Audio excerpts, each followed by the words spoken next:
Hello, हाय सभी को राम राम, राधे राधे।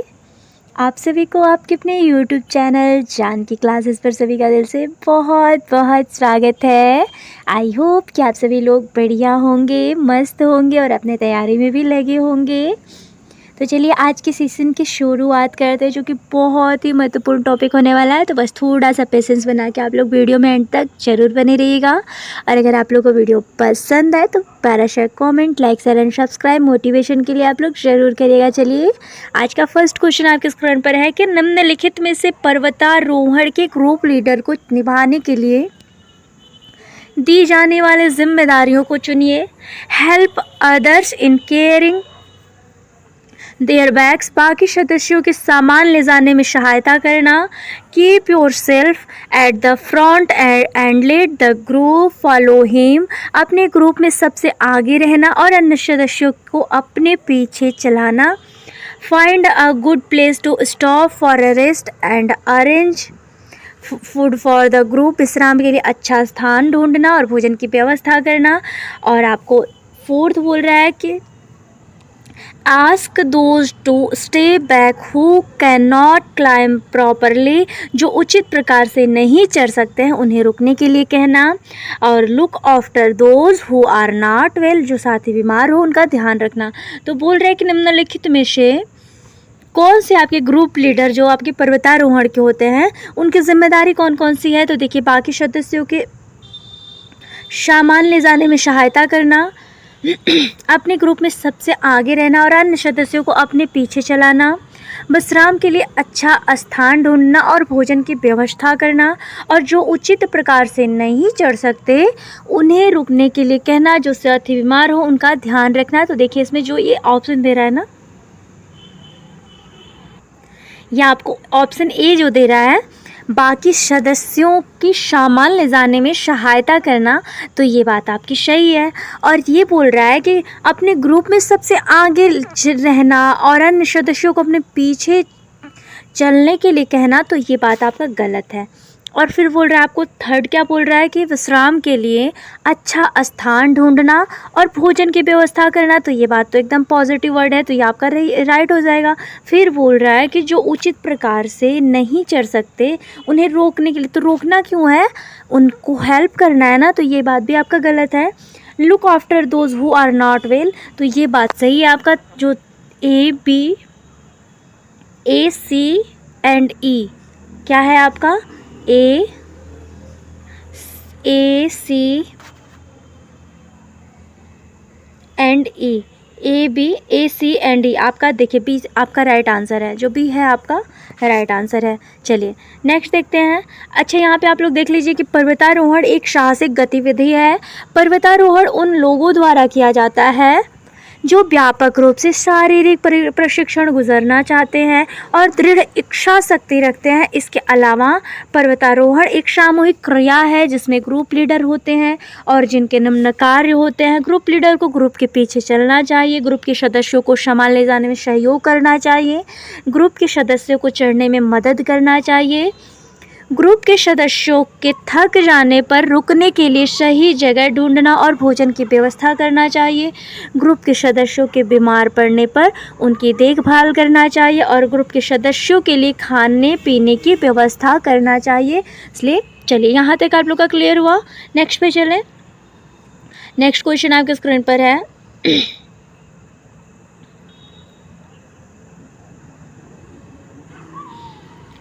निम्नलिखित में से कौन सा कथन सही है, यहाँ पे चुनना है आप लोग को राइट आंसर। चलिए, Goa and Puducherry both are on the Arabian Sea coast, Goa और पुदुचेरी दोनों अरब सागर के तटवर्ती हैं। Goa and Puducherry both are on the coast of Bay of Bengal, Goa और पुदुचेरी दोनों बंगाल की खाड़ी के तटवर्ती हैं। और Goa is on the coast of Bay of Bengal where Puducherry is on the Arabian Sea coast. Goa Bengal की खाड़ी की तटवर्ती है, जबकि पुडुचेरी अरब सागर की तटवर्ती है। और आपको फोर्थ ऑप्शन बोल रहा है Puducherry is on the coast of Bay of Bengal whereas Goa is on the Arabian Sea coast. Puducherry Bengal की खाड़ी के तटवर्ती है, जबकि गोवा अरब सागर का तटवर्ती। आपका राइट आंसर होगा यहाँ पे, राइट आंसर है इसमें फोर्थ आंसर आपका इसमें सही हो जाएगा। चलिए नेक्स्ट पे चलें। पुडुचेरी बंगाल की खाड़ी का तटवर्ती है, जबकि गोवा अरब सागर का तटवर्ती नहीं। गोवा बंगाल की खाड़ी का तटवर्ती है, ये बात गलत है। चलिए नेक्स्ट पे चलें। आपका फोर्थ ऑप्शन सही हो जाएगा। यहाँ देखिए आप लोग, उपरोक्त दिए गए कथनों में सही कथन आपका डी है। यह पुडुचेरी बंगाल की खाड़ी का तटवर्ती केंद्र शासित प्रदेश है, जबकि गोवा अरब सागर का तटवर्तीय राज्य है। इसके अलावा बंगाल की खाड़ी से लगे अन्य भारतीय राज्य केंद्र शासित प्रदेश निम्न है: पश्चिम बंगाल, ओडिशा, आंध्र प्रदेश, तमिलनाडु, अंडमान एवं निकोबार द्वीप समूह। जबकि अरब सागर के तट के साथ लगे अन्य भारतीय राज्य केंद्र शासित प्रदेश निम्न है: गुजरात है, महाराष्ट्र है, कर्नाटका है, केरल है, लक्षद्वीप है और आपका दादर एवं नगर हवेली है। चलिए, और दमन दीव। चलिए नेक्स्ट पे चलें। लिंग संबंधी विषयों से संबंधित गलत धारणा की पहचान करिए। बोल रहा है कि identify the common misconception regarding gender issues. It is not related to the sex of this person. यह व्यक्ति के लिंग से संबंधित नहीं है। It is related to women's issues. यह महिलाओं के विषयों से संबंधित है। और it is a social construct. यह एक सामाजिक ढांचा है। It is a dynamic in nature. यह प्राकृतिक में गतिशील है। आपसे क्या पूछ रहा है कि लिंग संबंधी विषयों में गलत धारणा की पहचान करिए। तो यह व्यक्ति के लिंग से संबंधित नहीं है, ये बात गलत है। यह महिलाओं के विषयों से संबंधित है। तो बोल रहा है गलत धारणा की पहचान करिए। यह एक सामाजिक ढांचा है, बिल्कुल सही बात है। यह प्रकृति में गतिशील भी है। It is dynamic in nature, ये बात भी सही है। लेकिन आपका ये जो बी बोल रहा है कि it is related to women issues, ये बात गलत है और गलत धारणा ही आपको चुनना है, इसलिए आपका राइट आंसर भी यही होगा। चलिए नेक्स्ट पे चलें।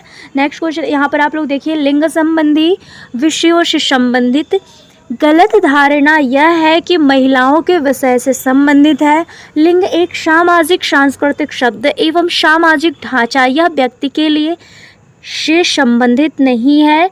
सामाजिक परिभाषा से संबंधित होते हुए यह समाज में पुरुषों और महिलाओं के कार्यों और व्यवहारों को परिभाषित करता है, जबकि सेक्स शब्द आदमी, नर और औरत, मादा को परिभाषित करता है, जो एक जैविक और शारीरिक रचना होती है।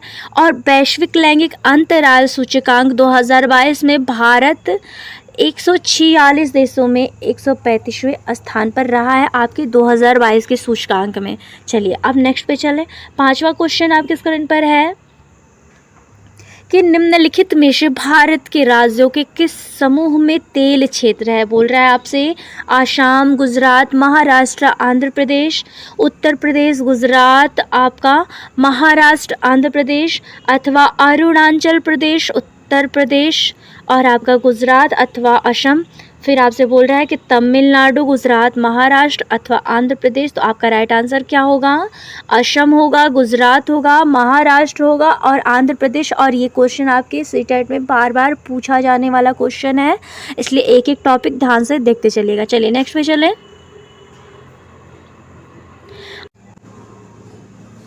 चलिए, असम, गुजरात, महाराष्ट्र, आंध्र प्रदेश भारत के राज्यों के ऐसे समूह हैं जहां पर तेल क्षेत्र पाया जाता है। चलिए नेक्स्ट पे चलें। नेक्स्ट क्वेश्चन आप किसका, अच्छा ये भी देख लीजिए कि असम तेल क्षेत्र जो है यह देश का सबसे महत्वपूर्ण एवं प्राचीन तेल क्षेत्र है। यहाँ के तेल क्षेत्रों में डिगबोई, नहरकटिया व सुरमा नदी घाटी प्रमुख है। यहाँ की हुगरी जनमूरन तेल क्षेत्र में प्राकृतिक गैस भी पाई जाती हैं। देखिए जो आपका असम तेल क्षेत्र है, यहाँ यह देश का सबसे महत्वपूर्ण एवं प्राचीन तेल क्षेत्र है। यहाँ के तेल क्षेत्रों में डिगबोई, नहरकटिया व सुरमा नदी घाटी प्रमुख हैं। यहाँ की हुगरी जनमोरन तेल क्षेत्र में प्राकृतिक गैस भी आपका पाया जाता है। नेक्स्ट बोल रहा है कि गुजरात तेल क्षेत्र, गुजरात राज्य में खंभात की खाड़ी तथा अंकलेश्वर महत्वपूर्ण तेल क्षेत्र हैं। इसके अतिरिक्त नौगांव में कोशांबा, ओलपाद, ढोलका, मेहसाणा, कलोल आदि स्थानों पर भी तेल क्षेत्रों का विस्तार है। क्या बोल रहा है आप लोगों से गुजरात में? तो ये खंभात की खाड़ी में जो आपका अंकलेश्वर है वहाँ महत्वपूर्ण तेल का क्षेत्र है। इसके अतिरिक्त आपका नौगांव भी है, कोशांबा भी है, ओलपाड, ढोलका, मेहसाणा, कलोल आदि स्थानों पर आपके तेल क्षेत्रों का विकास हुआ है। चलिए नेक्स्ट पे चलें। फिर बोल रहे हैं कि मुंबई हाई क्षेत्र जो है मुंबई तट से 176 किमी दूर मुंबई हाई क्षेत्र में एक महत्वपूर्ण तेल क्षेत्र है, जहाँ 1976 ईस्वी में तेल की प्राप्ति हो रही है। मतलब 1976 ईस्वी से ही आपका तेल की प्राप्ति यहाँ से हो रही है। नेक्स्ट पे चले। नेक्स्ट क्वेश्चन आपके स्क्रीन पर है कि consider the following statement descriptions regarding the housing patterns. बोल रहे हैं आप लोगों से कि घरों के विषय में निम्नलिखित कथनों वर्णनों पर विचार करिए। In Leh 2 floor house are made with flat roof, ground floor is for the animals and storing necessary items। बोल रहा है कि लेह में 2 मंजिलें समतल छतों के मकान होते हैं। निचली मंजिल पर जानवरों और आवश्यक वस्तुओं को रखा जाता है। सेकेंड बोल रहा है कि in Himachal Pradesh houses are made on bamboo pillars. बोल रहा है हिमाचल प्रदेश में घर बांस के खम्भों पर बनाए जाते हैं। Roof of thorny bushes. Rajasthan के गांवों के लोग कटीली झाड़ियों की छतों वाले मिट्टी के घरों में रहते हैं। In Srinagar, Jammu and Kashmir most people live in house boats. Srinagar, Jammu और कश्मीर के अधिकतर लोग हाउस बोट में रहते हैं। बोल रहा है the correct statement description is R. क्या सही आपका क्या गलत है, इसमें से आपको करेक्ट आंसर चूज करना है। तो बोल रहे हैं आपसे कि लेह में 2 मंजिले समतल छतों के मकान होते हैं। निचली मंजिल पर जानवरों और आवश्यक वस्तुओं को रखा जाता है। और हिमाचल प्रदेश में घर बांस के खंभों पर बनाए जाते हैं। और राजस्थान के गांवों के लोग कटीली झाड़ियों की छतों वाले मिट्टी के घरों में रहते हैं। और श्रीनगर, जम्मू और कश्मीर के अधिकतर लोग हाउस बोट में रहते हैं। आपका सही आंसर कौन सा है? केवल ए, केवल डी अथवा बी एंड सी अथवा ए एंड सी आपका राइट आंसर होगा। ए एंड सी कैसे होगा? यहाँ पे बोल रहा है जो आपसे लेह में 2 मंजिले समतल छतों के मकान होते हैं। बिल्कुल सही बात है। निचली मंजिल पर जानवरों और आवश्यक वस्तुओं को रखा जाता है। ये भी आपका सही है, इसलिए आपका ये राइट आंसर हो गया, फिर ऑप्शन हो गया। फिर आपसे बोल रहा है कि हिमाचल प्रदेश में घर बांस के खंभों पर बनाए जाते हैं। घर पे बांस के खंभों पर ये आसाम का विशेषता बता रहा है, ना कि हिमाचल प्रदेश का। यहाँ पर बोल रहा है कि राज्य गांव के लोग कटीली झाड़ियों की छतों वाले मिट्टी के घरों में रहते हैं। तो ये बात बिल्कुल सही है। क्यों सही है? क्योंकि वहाँ जो आपका राजस्थान है वहाँ पे गर्मी बहुत ज़्यादा पड़ती है, इसलिए वहाँ पे मिट्टी के घरों का यूज़ होता है। फिर आपसे बोल रहा है 4th ऑप्शन की श्रीनगर, जम्मू और कश्मीर के अधिकतर लोग हाउस बोट में रहते हैं। तो श्रीनगर और आपका कुछ लोग, पूरा अधिकतर लोग नहीं रहते हैं। तो ये बात भी आपका गलत होगा, इसलिए आपका राइट आंसर होगा यहाँ पे A and C. A and सी। यहाँ पे आप लोग ऑप्शन में भी देख लीजिए, व्याख्या भी दे रहा है कि लेह सूखा, समतल और ठंडा रेगिस्तान है जहाँ बारिश नहीं होती है। लेह के घरों के आकार में 2 मंजिले समतल छतों के मकान होते हैं, जिन्हें पत्थरों को काटकर बनाया जाता है तथा निचली मंजिल पर जानवरों तथा आवश्यक वस्तुओं को रखा जाता है। और पहली मंजिल का प्रयोग परिवार के रहने के लिए किया जाता है, जबकि हिमाचल प्रदेश में घर पत्थर और लकड़ी से बने होते हैं, लेकिन बांस के खंभों पर नहीं बनाए जाते हैं। इसके अलावा राजस्थान के गांवों के लोग कटीली झाड़ियों की छतों वाले मिट्टी के घरों में रहते हैं, क्योंकि राजस्थान में मौसम में बहुत गर्म होते हैं और बहुत कम वर्षा भी होती है। इसीलिए घरों की दीवारें मोटी और छतें सपाट होती हैं। ऐसा इसलिए है क्योंकि ये मोटी दीवारें गर्मी को घरों में प्रवेश करने से रोकती हैं, जबकि सपाट छतें वर्षा के दौरान एकत्र किए गए थोड़े से पानी को बनाए रखने में मदद करती है। हैं। श्रीनगर में कुछ ही लोग वहाँ के झीलों पर हाउस बोटों में मकान बनाकर रहते हैं। अतः कथन आपका ए और सी सही है। चलिए नेक्स्ट पे चलें। नेक्स्ट क्वेश्चन आपका स्क्रीन पर है। The first Indian woman to win a medal in a weightlifting at the 2000 summer Olympic is. ग्रीष्मकालीन ओलंपिक 2000 में वेटलिफ्टिंग के खेल में मेडल जीतने वाली प्रथम भारतीय महिला कौन है? बछिंद्री पाल हैं, अफसाना है, अथवा सुनीता विलियम्स हैं, अथवा आपका कर्णम मल्लेश्वरी हैं। तो आपका राइट ऑप्शन हो जाएगा, यहाँ पे वेट लिफ्टिंग पूछ रहा है तो आपका कर्णम मल्लेश्वरी होगा। क्या होगा? कर्णम मल्लेश्वरी हो जाएगा। चलिए नेक्स्ट पे चलें। ग्रीष्म ओलंपिक 2000 में वेटलिफ्टिंग के खेल में मेडल जीतने वाली प्रथम भारतीय महिला आपकी कर्णम मल्लेश्वरी हैं। इनका जन्म वर्ष 1975 को आंध्र प्रदेश राज्य में हुआ था। कर्णम मल्लेश्वरी ओलंपिक खेलों में कांस्य पदक जीतने वाली प्रथम भारतीय महिला खिलाड़ी भी रही हैं। इनको वर्ष 1994 में भारत सरकार द्वारा अर्जुन पुरस्कार, वर्ष 1995 में राजीव गांधी खेल रत्न पुरस्कार और वर्ष 1999 में पद्मश्री से सम्मानित किया गया था। चलिए नेक्स्ट क्वेश्चन आपके स्क्रीन पर है कि consider the following statement about bronze. बोल रहा है कि ब्रॉन्ज कांसा के विषय में निम्नलिखित में कौन सा कथन सही है। यहाँ पे विचार करना है आप लोगों को। तो बोल रहा है आदिवासी लोग हजारों साल पहले से ब्रॉन्ज का उपयोग करते रहे हैं। Tribal people have been using bronze since thousand of years. बोल रहा है कि आपके हजारों साल ब्रॉन्ज का उपयोग आदिवासी लोग किए हैं। The colour of bronze is shining yellow. Bronze का रंग चमकीला पीला होता है। Bronze is made by melting a mixture of copper and zinc. Bronze को कॉपर, तांबे और जिंक के मिश्रण को पिघलाकर बनाया जाता है। अथवा बोल रहा है फोर्थ ऑप्शन, द एलिमेंट्स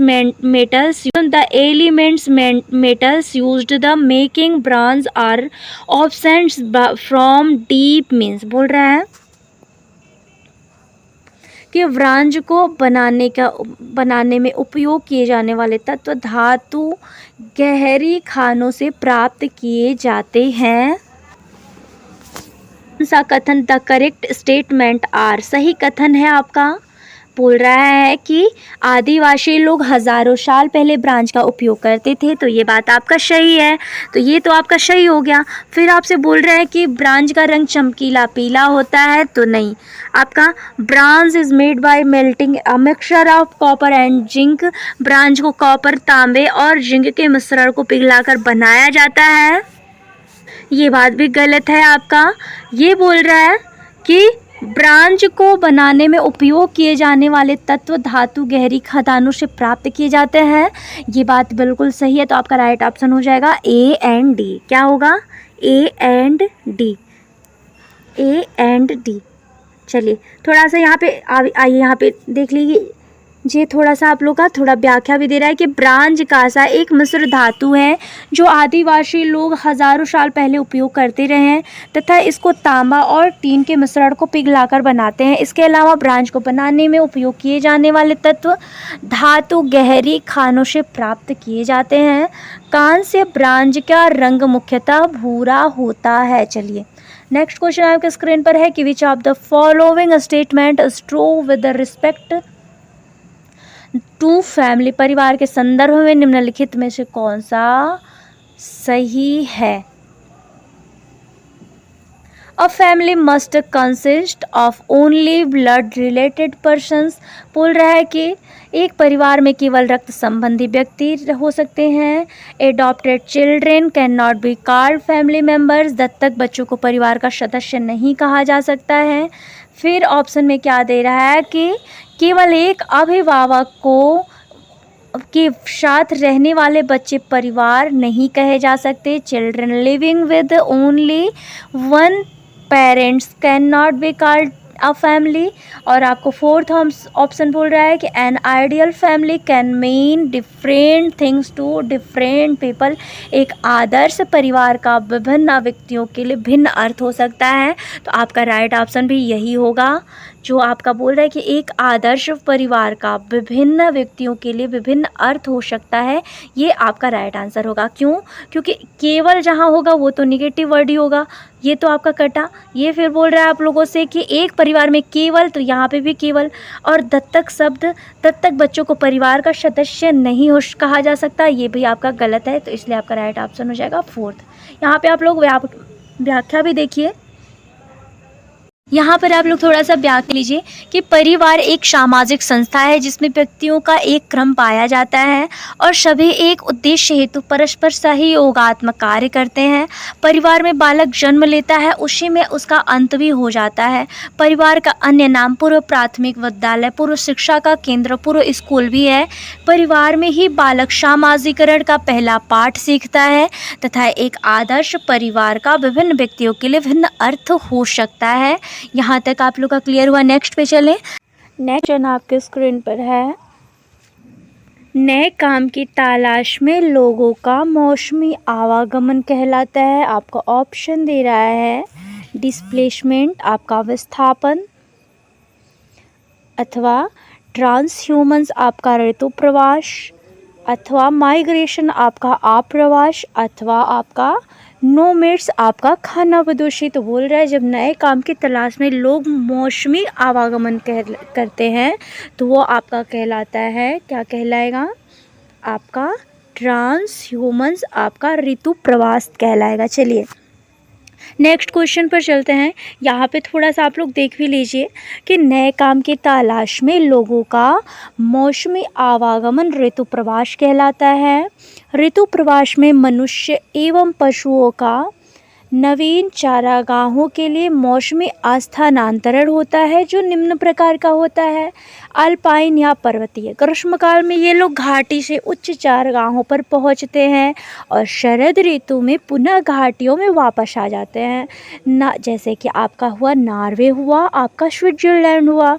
फिर यहाँ पे बोल रहे हैं कि भूमध्य सागरीय जो होता है कि ग्रीष्मकालीन में ये निम्न भूमि या घाटी गर्मी और सूखा से बचने के लिए पर्वतों पर पहुंचते हैं, जैसे कि आपके स्पेन में। चलिए यहाँ तक आप लोग का क्लियर हुआ कि ग्रीष्मकालीन में ये लोग कहाँ जाते हैं? सूखा से बचने और पर्वतों पर पहुंचने के लिए ये लोग क्या स्पेन में जाते हैं। और ये यहाँ पे आप लोग देखिए ग्रीष्मकाल में ये लोग घाटी से उच्च चारागाहों पर पहुंचते हैं, शरद ऋतु में पुनः घाटियों में वापस आ जाते हैं ना, जैसे कि आपका हुआ नॉर्वे हुआ, स्विट्जरलैंड हुआ। चलिए अब नेक्स्ट क्वेश्चन देख लेते हैं कि निम्नलिखित पहेली को हल करिए।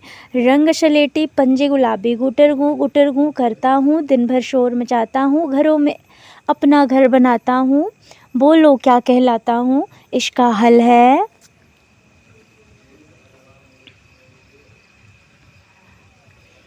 बोल रहा है डो आपका फाख्ता, एक होता है आपका कोयल, फिर बोल रहा है पिजन आपका कबूतर, अथवा बारबीट आपकी बसंत गौरी। तो आपका राइट आंसर हो जाएगा यहाँ पे कबूतर। कैसे कबूतर होगा? आप लोगों ने देखा होगा कि रंग सलेटी पंजे गुलाबी गुटर गूं आपका कबूतर करता है। चलिए राइट आंसर आपका क्या होगा?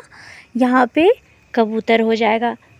यहाँ पर आप लोग देख सकते हैं कि उपर्युक्त पहेली के अनुसार सही उत्तर विकल्प अर्थात कबूतर होगा जो गुटुरगु की आवाज़ करता है। कबूतर एक ऐसा पक्षी है जो मनुष्यों के घरों में ही अपने घोंसले का निर्माण करता है, जबकि कोयलें अपने घोंसले का निर्माण न करके यह कौवे के घोंसले में अंडे देती हैं। और ये टॉपिक आप लोगों के लिए बहुत ही महत्वपूर्ण है। ये जो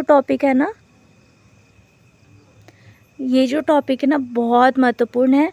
देखिए जो कोयल होती है वो अपने घोंसले का निर्माण खुद नहीं करती है। ये क्या करती है? जब कौवा अंडा देता है, कौवा घोंसला बनाता है, तो उसी के घोंसले में ये अपने अंडे को रख देती है और कौवा ही इसके बच्चे को सेता है। ठीक है, चलिए यहाँ तक आप लोग का क्लियर हुआ। इसके अलावा फाख्ता पक्षी झाड़ियों के बीच अपने घोंसले का निर्माण करती है। तो चलिए आज का सेशन यहीं पर समाप्त करते हैं। आई होप कि आप सबको क्लास बढ़िया लगे। अगर बढ़िया लगे तो प्लीज़ आप लोग एक प्यारा सा comment, like, share and subscribe motivation के लिए आप लोग ज़रूर करिएगा। सभी को मिलता है नेक्स्ट वीडियो में। तब तक के लिए मेरा सभी को है राम राम, राधे राधे।